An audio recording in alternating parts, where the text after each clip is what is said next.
I'm glad that you decided to join today because we are right smack in the middle of our series, Big Picture. What we've been talking about is that in life, sometimes we tend to miss the bigger picture, right? Like we all have a tendency to get sort of laser focused on what's going on in our own world, and we get mainly focused on our perspective and the things we care about. And while that's not entirely problematic, what that does mean is that over time, we're only getting part of the story. What we're doing is we're missing out on the rest of what might be happening, missing out on that bigger picture. Now, I think I could abbreviate a lot of what I'm going to say today just by saying, do the right thing. That seems simple enough, right? Like, just do the right thing.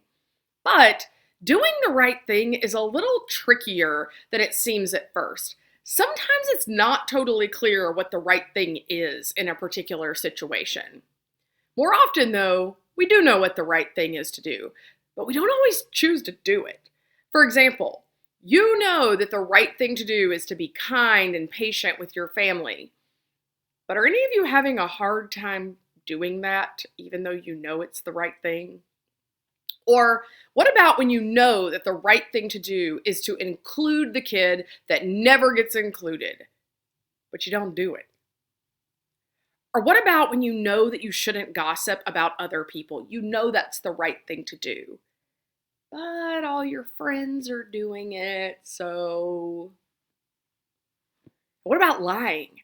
Like sometimes it seems really hard to tell the truth because sometimes the truth is embarrassing and it makes us feel insecure and we're kind of afraid of what the consequences are going to be, so we just don't do it. Do the right thing is easy to say, but it's not always easy to do. Sometimes choosing to do the right thing means not choosing the fun, exciting, or most popular thing, the thing that we would actually want to do. And that can make choosing to do the right thing in any situation a hard choice to make. Honestly, I think that's because doing the right thing, sometimes it costs us something. For example, you know the right thing is to be honest with your parents, your coaches, your teachers. Oh, teachers, well, we're out of school now. But if you're honest with the adults in your life, you might get in trouble for something you did. And doing the right thing, well, that would have a consequence or a punishment. And that's going to cost you something. Or you know that doing the right thing is to include that kid that never gets included. But you're afraid that if you do that the cool, like popular kids might see it and that's going to cost you something socially.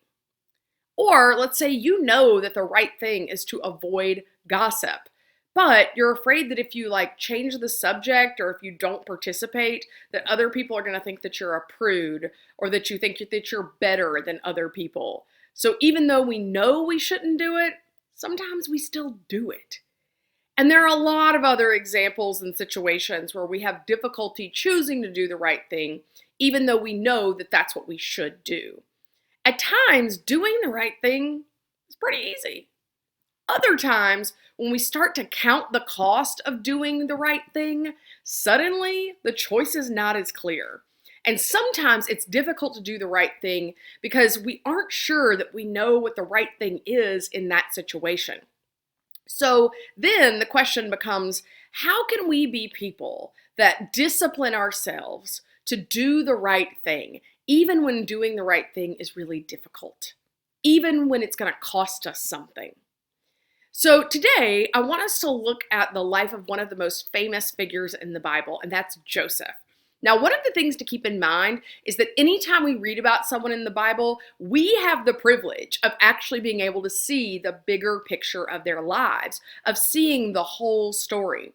However, it's really important to keep in mind that, like us, in the moment, Joseph can't see the bigger picture. He could only see what was happening in his life at that moment. Now, you might remember that last week we talked about how Joseph's brothers were so jealous of him that they threw him into a cistern and then they took him out and they sold him into slavery. And that's what we're going to pick up today. So Joseph was eventually bought, because remember at this point he's a slave. He was eventually bought by a pretty powerful Egyptian guy named Potiphar. Now, Potiphar was this high ranking government official who was actually captain of Pharaoh's guard. After some time working for Potiphar, Joseph was put in charge of Potiphar's entire house and everything he owned. So even though Joseph had been in a bad situation, things seemed to be improving. They seemed to be going a lot better for him. Well, this is where the story is going to take a turn. So look at what happened next. This is in Genesis chapter 39. It says, "Now Joseph was well built and handsome, and after a while, his master's wife took notice of Joseph and said, 'Come to bed with me.'" Now, if you're like, that's like a scandal waiting to happen. Yeah. So let's just think about what this could cost Joseph. He's finally gotten out of slavery. He's got a good job for a powerful person, for Potiphar. And it says that Joseph was a good-looking guy. But here's Potiphar's wife trying to seduce him. She is basically inviting him to have an affair with her. And so now here's Joseph. Joseph's got to figure out what he's going to do. And Joseph is single, he's moving up the ranks, he's, been a slave, now he's got a good job with Potiphar, and I'm sure that he feels flattered by Potiphar's wife, like, hitting on him, right? And he may have been really lonely and, like, tempted to give in, and he might have been considering, like, well, I might get away with it, so maybe I should. But this is a situation where right and wrong are very clear. It's not unclear here what the right thing is to do.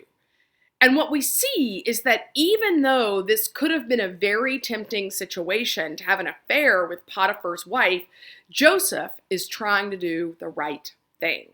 So I want you to look at how he responds to her advances. This is again in Genesis chapter 39. It says, "But he refused.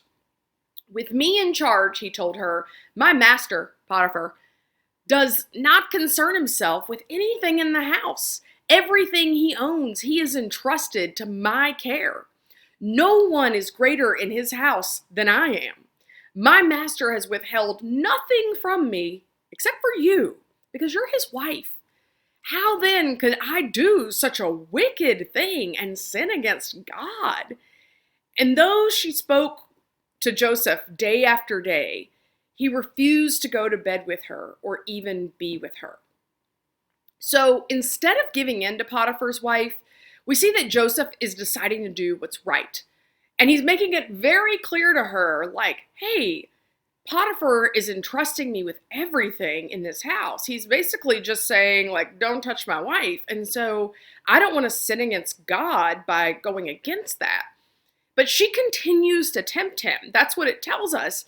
And so Joseph has to do the right thing, not once, but over and over again. What we see is that even though she is persisting him in, like, trying to tempt him, Joseph is disciplined in doing the right thing. He's committed to, I'm going to do the right and honorable thing. Now, you'd think that because Joseph has made the choice to do the right thing, that everything is going to work out great. That I'm just going to wrap up here and be like, and that's the moral of the story, guys. Do the right thing and everything will be sunshine and roses. We tend to want to think that when we do the right thing, that others will recognize us and they will appreciate us and that life will be good and easy and peaceful. But that's not what happens to Joseph at all. Here he is, consistently doing the right thing, and look at what happens. Sometime later, Potiphar's wife comes to Joseph again with this inappropriate invitation, trying to seduce him into having an affair with her. But this time, as he's like trying to leave, she grabs his cloak, and Joseph is trying to do the right thing so much that he's like, get away from me, and he takes off running, and he leaves his cloak like back with her, right? Now, because Potiphar's wife is obviously doing some sketchy stuff, right? What she does is she comes up with this story and she starts screaming and she's like, oh, Joseph, he came to sleep with me, which he did not, right? He was trying to get away from her, and she accuses him. She falsely accuses him and tries to make it look like it's his fault, when in fact, she was the one trying to seduce him, and Joseph just ran off and like left his cloak behind. Now, of course, Potiphar, remember, who is Joseph's boss and this woman's husband, he's not happy when he hears this story. So he throws Joseph in prison. And this is rough, right? Like, here's Joseph trying to do the right thing, not once, but over and over and over again. And look what ends up happening to him. He gets falsely accused and he gets thrown into prison. Sometimes doing the right thing will get you praise and approval, and sometimes it won't. Sometimes doing the right thing will come at a cost that seems completely unfair. And that's what happened here with Joseph. Joseph is operating with integrity. Integrity means that he is doing what God has asked him to do. He is doing the right thing, even if it costs him something. He is being obedient to God. He is being righteous. He didn't know that by choosing to do the right thing that it's going to get him falsely accused and thrown into prison. And I'm sure that while sitting in prison, he probably wondered if doing the right thing was worth it, right? Like, I mean, look at how it panned out for him.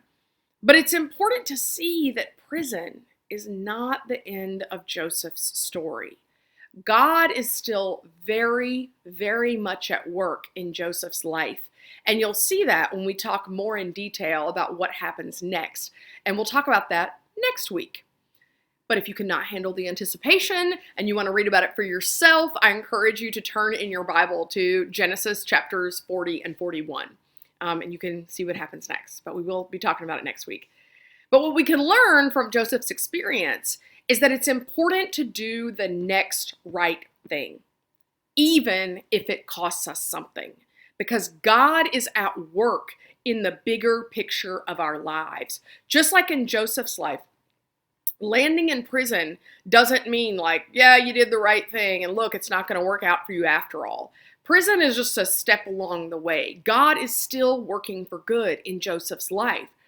In the moments that Joseph was faced with this choice, he didn't know what the bigger picture was going to be. He didn't know how this is going to play out. He didn't know what God was doing in his life. But what's important is that he still chose to do the next right thing, to trust God's way, what God says is right, and to remember that God can be trusted even when it doesn't seem that way. He chose to have integrity and to live out what he knew to be right, even if it cost him something. You see, a lot of times we're like Joseph and we can't see the big picture.